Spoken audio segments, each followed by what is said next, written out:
అస్సలాము అలైకుం వరహమతుల్లాహి వబర్కాతు. నా పేరు ఎమ్మి నాయతుల్లా, 40 డివిజన్ టీడీపీ మైనార్టీ నాయకుడిని.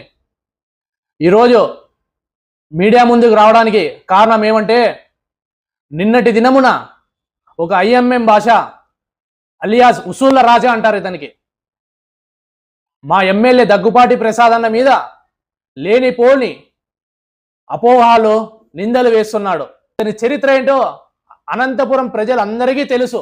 ఇతని గురించి మాట్లాడాలంటే మాకే చాలా అసహ్యం వేస్తుంది. ఇతని చరిత్ర ఏంటో, ఇతను సొంతం తన భార్య చెల్లెలికి పట్టుకొని పోయి, ఆ పాప మైనర్ బాలిగా కాబట్టి 1 టౌన్లో పోయి కేసు పెట్టింది. కేసు పెడితే పోలీసారు విచారణ జరిపి ఇతను ఒక కామాంధుడని పోలీసు వాళ్ళే చెప్పారు. ఎఫ్ఐఆర్ ఫైల్ అయ్యి నెల రోజులు మన సబ్ జైల్లో ఉండొచ్చిన వ్యక్తి ఈయన. అదేవిధంగా ఇతను మైనార్టీ సోదరికి మోసం చేశాడు.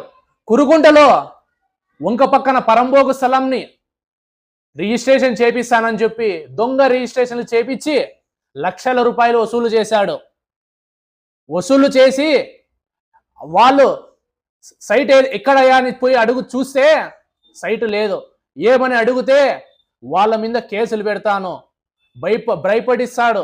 ఇతను కోవిడ్ సమయంలో ముస్లింలకి కానీ ఇతర కులాల మతాలకి సేవ చేస్తానని చెప్పి ఐఎంఎం అని ఒక సంస్థ పెట్టుకొని దాన్ని అడ్డం పెట్టుకొని ధన సంస్కారాలు చేస్తానని చెప్పి ఇతర ప్రాంతాల నుండి కోవిడ్ సమయంలో చనిపోతే వాళ్ళ బంధువులకి ఫోన్లు చేసి డబ్బులు లక్షలు వసూలు చేసుకున్నాడు.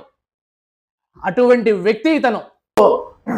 మా ఎమ్మెల్యే గారి దగ్గర నీ బామార్దికి ఉద్యోగం కావాలంటే ఎస్కే యూనివర్సిటీలో ఉద్యోగం ఇప్పించుకున్నావు. నీ ఇంట్లో పరిస్థితులు బాగలేదంటే డబ్బులు ఇప్పించుకున్నావు. ఏం జరగడం లేదన్నా, చాలా ఇబ్బందిగా ఉందంటే 2-3 సార్లు ఇప్పించుకున్నావు. నువ్వు మా ఎమ్మెల్యే గురించి మాట్లాడుతున్నావు.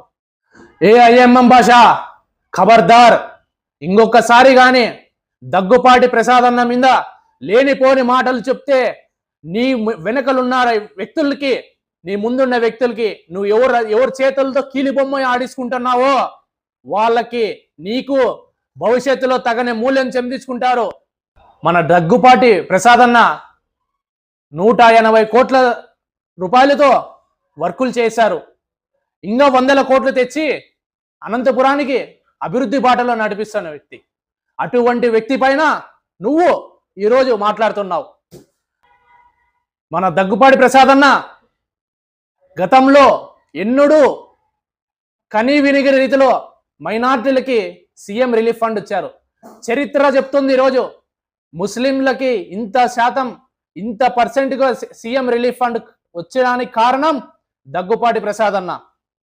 అటువంటి వ్యక్తి పైన నువ్వు ఈరోజు మాట్లాడుతున్నావు. స్టోర్ డీలర్ల విషయంలో ఎన్నడూ జరగని స్టోర్ డీలర్లు తెచ్చారు, ముస్లింలకు అండగా నిలిచారు. ఇప్పుడు రానన్న మున్సిపల్ ఎలక్షన్లలో, పంచాయతీ ఎలక్షన్లలో ముస్లిం మైనార్టీలకి పెద్దపీట వేయాలని ఆలోచిస్తున్నాడు. అటువంటి వ్యక్తి పైన నువ్వు మాట్లాడతావా? ఖబర్దార్, ఐఎంఎం భాష మాట్లాడేటప్పుడు చూసి మాట్లాడు. లేని అపోహాలు కానీ నిందలు కానీ వేస్తే ఖబర్దార్ చెప్తున్నాను. జై తెలుగుదేశం, జై చంద్రబాబు, జై నారా లోకేష్, దగ్గుపాటి ప్రసాద్ అన్న నాయకత్వం వర్ధిల్లాలి.